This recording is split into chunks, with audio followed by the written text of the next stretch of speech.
क्या जब भी आप ज़ोर से खांसते हैं या छींकते हैं या आप ज़ोर-ज़ोर से हँसते हैं तो आपका यूरिन लीक हो जाता है, आप यूरिन को होल्ड नहीं कर पाते हैं?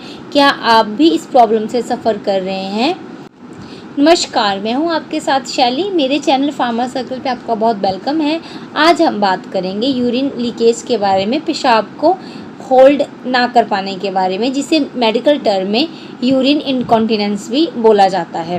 वैसे अगर देखा जाए तो यूरिन इनकॉन्टिनेंस की जो प्रॉब्लम रहती है वो मेल और फीमेल दोनों में रहती है। ज़्यादा चांसेस रहते हैं इसके वो फीमेल्स में ज़्यादा रहते हैं। तो इस वीडियो में हम बात करेंगे यूरिन इनकॉन्टिनेंस इन वुमेन कि जो फीमेल्स रहती हैं उनमें पेशाब लीकेज की प्रॉब्लम है वो क्यों रहती है, उसके पीछे क्या रीज़न है और इसके क्या टाइप्स रहते हैं और इसे हम कैसे ट्रीट कर सकते हैं, कौन कौन सी एक्सरसाइज हैं जिन्हें आप डेली रूटीन में ट्राई कर सकते हैं। सबसे पहले हम बात करेंगे यूरिन इनकॉन्टिनेंस होता क्या है। यूरिन इनकॉन्टिनेंस एक ऐसी कंडीशन है जिसमें जो पेशेंट रहता है वो पेशाब को होल्ड नहीं कर पाता है, बिकॉज जो ब्लैडर रहता है उसके होल्ड करने की कैपेसिटी बहुत कम हो जाती है और पेशेंट को पता भी नहीं चलता है और उसका जो पेशाब रहता है वो ड्रॉप बाय ड्रॉप लीक हो जाता है।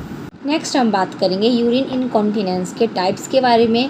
मेनली हमारे पास इसके 4 टाइप्स रहते हैं। फर्स्ट नंबर पे आता है स्ट्रेस यूरिनरी इनकॉन्टिनेंस। सेकंड हमारे पास आता है अर्जेंसी इनकॉन्टिनेंस। थर्ड हमारे पास आता है ओवरफ्लो इनकॉन्टिनेंस। फोर्थ हमारे पास आता है फंक्शनल इनकॉन्टिनेंस। नेक्स्ट हम बात करेंगे स्ट्रेस यूरिनरी इनकॉन्टिनेंस के बारे में। इस कंडीशन में जो भी आपका अब्डोमिनल एरिया रहता है उसके ऊपर जैसे ही प्रेशर पड़ता है वैसे यूरिन लीक आउट हो जाता है। अगर आप बहुत ज़ोर से खांसेंगे, बहुत ज़ोर से छींकते हैं या बहुत ज़ोर से हंसते हैं तो आपके पेट के ऊपर प्रेशर पड़ता है जिससे आपका यूरिन लीक आउट हो जाता है। अगर आपको बहुत लंबे टाइम तक कॉन्स्टिपेशन रहती है ये भी एक रीज़न हो सकता है। और अगर आप बहुत ज़्यादा भारी उठाते हैं, भारी भरकम काम करते हैं, उस वजह से भी ऐसा हो सकता है। सेकंड आता है हमारे पास अर्जेंसी इनकॉन्टिनेंस। इस कंडीशन में मीनोपॉज वाली जो वुमेन्स रहती हैं उनके साथ रहती है। इस कंडीशन में फीमेल्स रहती हैं, उन्हें सडनली ये फील होता है कि उन्हें यूरिन आउट करना है और वो यूरिन को होल्ड नहीं कर पाते हैं और उनका यूरिन लीक आउट हो जाता है। आफ्टर 45 ईयर्स जब मीनोपॉज वाला फेज स्टार्ट होता है तब ये प्रॉब्लम मेनली देखने को मिलती है और ये उन लोगों में भी देखने को मिलता है जो कैफ़ीन या अल्कोहल का ज़्यादा यूज़ करते हैं। उन्हें भी ये प्रॉब्लम हो सकती है, तक यूरिन को होल्ड नहीं कर पाते हैं और ड्रॉप बाय ड्रॉप यूरिन का लीक आउट हो जाता है। नंबर पे आता है ओवरफ्लो इनकॉन्टिनेंस।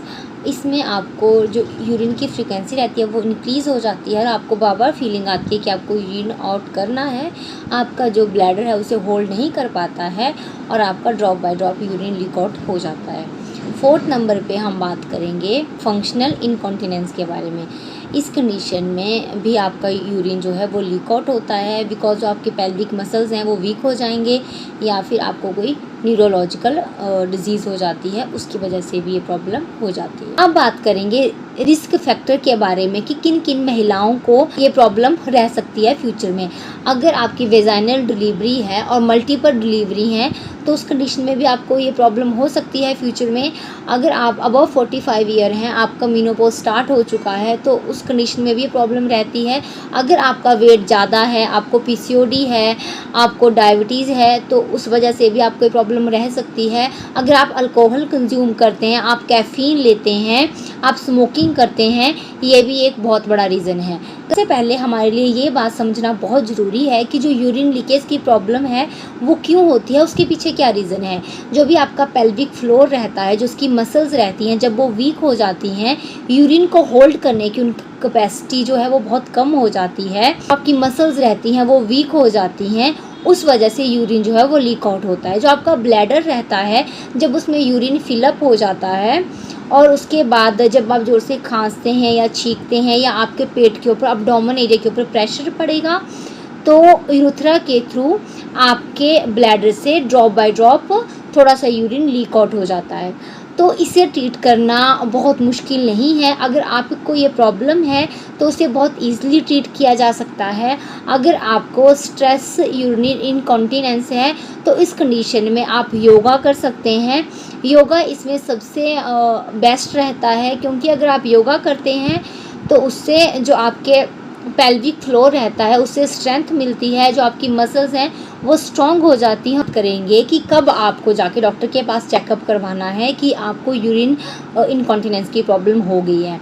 अगर हम बात करें कि अगर आपकी स्टार्टिंग स्टेज है और आपको पता लग गया है कि आपको जो यूरिन है वो ऐसे लीक आउट हो जाता है, तो पहले आपको उसका रीज़न जानना है। स्ट्रेस यूरिनरी इनकॉन्टिनेंस है जो ज़ोर से खांसने से, ज़ोर से हंसने से, ज़ोर से छींकने से, क्रॉनिक कॉन्स्टिपेशन से, वेट बढ़ने की वजह से है। तो आप अपने लाइफस्टाइल में मॉडिफिकेशन करें, अपनी खांसी का प्रॉपर ट्रीटमेंट करवाएं, क्रॉनिक कॉन्स्टिपेशन का ट्रीटमेंट करवाएं। आपको अपना जो वजन है उसे कम करना है और आपको साथ में वॉक करनी है। ये बहुत अच्छे योगा होते हैं जो लोअर पार्ट एरिया के लिए रहते हैं, वो योगा आप अपनी लाइफ में ऐड करें।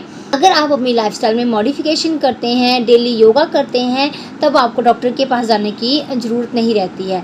बट अगर आप बहुत डिले हो चुके हैं, हेजिटेशन की वजह से, शर्म की वजह से आप नहीं बता पाए हैं पहले, और अब आपको लग रहा है कि आपकी प्रॉब्लम बहुत ज़्यादा इंक्रीज़ हो चुकी है, तो आप बिल्कुल भी डिले ना करें, अपने डॉक्टर के पास जाएँ, अपना प्रॉपर चेकअप करवाएँ और अपना ट्रीटमेंट करवाएँ।